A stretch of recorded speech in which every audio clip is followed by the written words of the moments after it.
കല്യാണം വേണ്ട, ഒന്ന് സെറ്റിൽഡ് ആയിട്ട് മതി. ഞാൻ എൻ്റെ സുഹൃത്തുക്കളോട് പറയണേ, ഈ കല്യാണം വേണ്ട എന്ന് പറയുന്നതിൻ്റെ എക്സ്ട്രീം എൻഡ് എന്താണ്? ആദ്യം കല്യാണം വേണ്ട എന്ന് പറയുമ്പോൾ ഒന്ന് ഒരു സ്വന്തം കാലിൽ നിൽക്കട്ടെ എന്നുള്ളിടത്ത് എത്തണത്, പിന്നെ ആ സ്വന്തം കാലിൽ നിൽക്കട്ടെ എന്നുള്ളിടത്തുനിന്ന് അത് ആ സ്വന്തം കാലിൽ നിന്ന് പോകുമ്പോൾ തന്നെ നമുക്ക് ലിവിങ് ടുഗദർ പോലത്തെ സ്റ്റെപ്പുകളിലേക്ക് പോകാമെന്നാണ് പറയുന്നത്. ഈ കല്യാണത്തെ ഡീമോട്ടിവേറ്റ് ചെയ്യുന്ന ആളുകൾ അവസാനം ഗേ സെക്സിലേക്കും ലെസ്ബിയൻ സെക്സിലേക്കും ഒക്കെ എത്തുന്നുണ്ട്. എന്താ കല്യാണത്തിന്റെ പ്രശ്നം? കല്യാണത്തിൽ കുറെ ഇഷ്യൂസ് ഉണ്ടാകുന്നു എന്നുള്ള പ്രശ്നം. എന്നാലോ പ്രണയത്തിലും ഈ പറഞ്ഞ ലിവിങ് ടുഗദറിലൊന്നും ഇത് ഉണ്ടാകുന്നില്ലേ? എന്തുകൊണ്ടാണ് നമ്മളെ മീഡിയകൾ ഇവിടെ പ്രണയത്തിന്റെ പേരിലുള്ള അരുങ്കൊലകൾ നടന്നിട്ടുണ്ട് അല്ലേ? പ്രണയത്തിന്റെ പേരിൽ വിഷം കൊടുത്ത് കൊന്നത് മുതൽക്ക് പല ജാതി പരിപാടി നടന്നിട്ടുണ്ട്. എന്താ പാമ്പിനെ കൊണ്ട് കൊത്തിച്ചു കൊന്നത് മാത്രമാണല്ലോ ഇവിടെ ചർച്ചയാകുന്നത്. അപ്പോൾ വിവാഹം എന്നത് അതിനൊരു നെഗറ്റീവ് ക്യാമ്പയിനിലൂടെ ഇല്ലാതെയാക്കി ഒരു ഫ്രീ സെക്സിന്റെ ലോകത്തേക്ക് കൊണ്ടുപോകാനുള്ള പരിപാടിയാണ്. അതുകൊണ്ട് ഞാൻ 2-3 കാര്യങ്ങൾ പറയാം. ഒന്ന്, വിവാഹം എന്നതൊരു മുസ്ലിമിനെ സംബന്ധിച്ചിടത്തോളം, ആണിനെ സംബന്ധിച്ചിടത്തോളം, പെണ്ണിനെ സംബന്ധിച്ചിടത്തോളം അതൊരിക്കലും ഒരു ചോയ്സ് അല്ല, അത് നിസ്കാരം പോലത്തെ ഒരു ഫർളാണ്. എന്താ കാര്യം? റസൂലുള്ളാഹി സ്വല്ലല്ലാഹു അലൈഹി വസല്ലം തങ്ങൾ പറഞ്ഞു, യാ മഅ്ശറ ശബാബ് മൻ ഇസ്തതാഅ മിൻകുമുൽ ബാഅ ഫലതസവ്വജ്. നിങ്ങൾക്ക് ലൈംഗികമായ ആഗ്രഹ പൂർത്തീകരണത്തിന്റെ ഒരു ഘട്ടത്തുമ്പോൾ നിങ്ങൾ വിവാഹം കഴിക്കണം.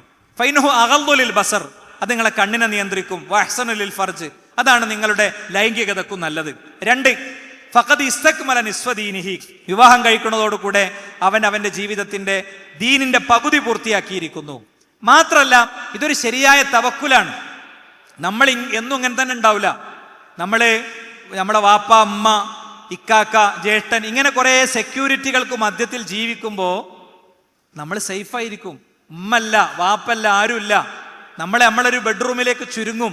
നമ്മൾ കാർക്കിച്ച് തുപ്പുന്ന കഫത്തിൽ ബ്ലഡിന്റെ കണ്ടന്റ് കണ്ടു തുടങ്ങും. ഈ യുവത്വവും ഈ ഉശിരും ഈ ഉന്മേഷമൊന്നും എന്നും ഉണ്ടാവില്ല. അന്ന് നമ്മളെ വാരി പിടിക്കാൻ, ചേർത്ത് പിടിക്കാൻ ഒരാൾ വേണം. ഞാനൊരു പ്രാർത്ഥനയ്ക്ക് കൂടി വേണ്ടി പറയാം. എൻ്റെ വളരെ അടുത്തൊരു സുഹൃത്ത്, അദ്ദേഹം രോഗിയായി, ലക്ഷത്തിലൊരാൾക്ക് വരുന്ന അസുഖം ബാധിച്ച് കിടക്കുമ്പോൾ അദ്ദേഹത്തിൻ്റെ ഭാര്യ അദ്ദേഹത്തോട് പറഞ്ഞൊരു കമൻ്റ് ഉണ്ട്. എന്താ, എനിക്ക് ശേഷം നീ എന്ത് ചെയ്യും? നമ്മൾ തമ്മിലൊന്ന് ഇന്റർകോഴ്സ് ചെയ്തിട്ട് സെക്സ് ചെയ്തിട്ട് എത്ര കാലായി, നിനക്ക് വിഷമമില്ലേ എന്ന് ചോദിച്ചപ്പോൾ, നിങ്ങളുടെ ഈ തളർന്ന ചുണ്ടിൽ ഇങ്ങനെ കഞ്ഞി വാരി തരുമ്പോൾ എനിക്ക് കിട്ടുന്നൊരു സുഖം, അതെനിക്ക് ഒരു പുതപ്പിന്റെ ഉള്ളിൽ നമ്മൾ നടത്തുന്ന സെക്സിനെക്കാളും വലിയ സുഖമാണെന്നാണ് ആ കുട്ടിൻ്റെ പ്രതികരണം. മവദ്ദത്തും റഹ്മത്തുമുള്ള ഒരു വിവാഹ ജീവിതത്തിൽ കിട്ടുന്ന കാര്യമാണിത്. അതുകൊണ്ട് വിവാഹം എന്നത് നമ്മൾ വളരെ ശ്രദ്ധാപൂർവം ചിന്തിച്ച് സൂക്ഷിച്ച് പ്രാർത്ഥിച്ച് ദീന് നോക്കി എടുക്കുകയാണെങ്കിൽ നിങ്ങൾക്ക് കിട്ടുന്ന ലോകം ഇതായിരിക്കും, ഒരു സംശയമല്ല. അതൊരു വലിയ ആനന്ദത്തിന്റെ ലോകമാണ്. അവിടെ എനിക്ക് ജോലി ചെയ്യാൻ പറ്റുമോ, അങ്ങനെ ഇതൊന്നും അവിടുത്തെ ഒരു കൺസേണേ അല്ല.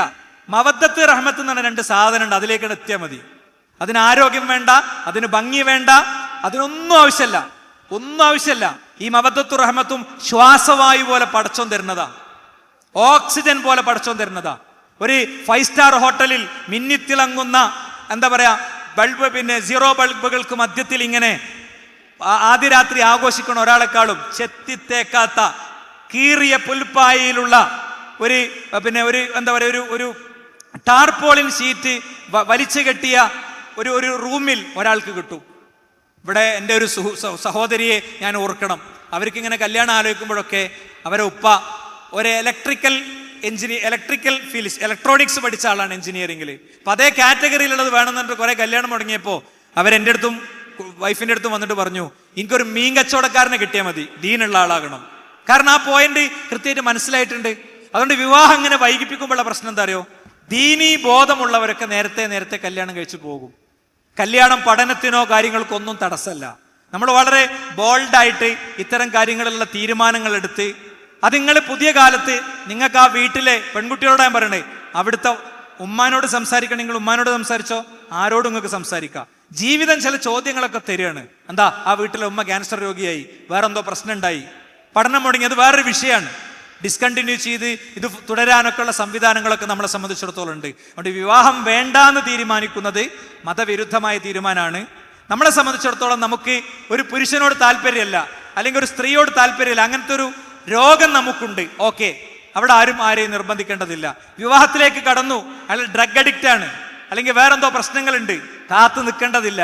അത് കൃത്യമായി വാപ്പാക്ക് അറ്റാക്ക് വന്നതുകൊണ്ട് പറയാൻ വയ്യെന്ന, നമ്മളത് ആരോടും നമുക്ക് ഏറ്റവും വിശ്വസ്തമായി അത് പറയാൻ പറ്റും. ഈ പ്രോഫ്കോണൊക്കെ മുന്നോട്ട് വെക്കുന്ന കൂട്ടായ്മക്കുള്ള ഏറ്റവും വലിയൊരു പ്രത്യേകത കൂടി അതാണ്. നിങ്ങളുടെ അത്തരം സ്വകാര്യങ്ങളൊക്കെ കേൾക്കാനും അതിന് പരിഹാരം നിർദ്ദേശിക്കാനും പീസ് റേഡിയോ പോലുള്ള സംവിധാനങ്ങൾ ഉണ്ട് എന്നുകൂടി ഞാൻ പറയുന്നു. അതുകൊണ്ട് വിവാഹം ഒരു ചോയ്സ് അല്ല.